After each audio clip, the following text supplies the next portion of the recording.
Mabata. From the first and second. Forwarded to DPP. We have been fighting those people coming to the shamba and have been reporting to police, which are interested.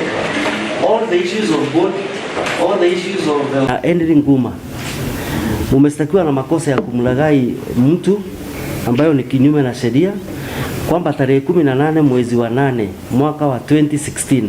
Umepata hiyo date vizuri?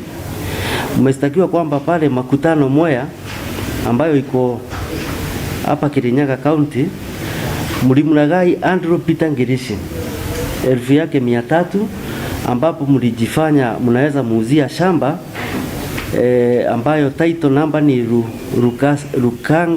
Rukanga is it? Rukanga/1518, na mlijua hiyo yote tu ilikuwa ni mambo ya kumlaghai ndio mumnyang'anye pesa yake. Tuanze na Peter Masharia, ni kweli ama si kweli?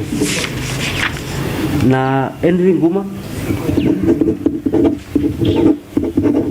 pili mmestakiwa nayo kama hayo ya kwanza ya kumlaghai, kwamba ilikuwa tarehe 22 mwezi wa 8 mwaka huo wa 2016. Pia mlimlaghai huyo Andrew Ngirichi milioni 1,200,000 pesa ya Kenya, mkijua mlikuwa tu mnamlaghai, hamkuwa na uwezo wa kumuuzia hiyo shamba tumesema ya Rukanga/1518. Mlifanya hiyo makosa ama hamkufanya hivyo? I'll grant each accused a surety import of 200,000. There will be a mention before court. Number 1, a date somewhere you will give us for pre-trial conference.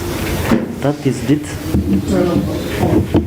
12th of March before court. Number 1 so that you can be supplied with your statement.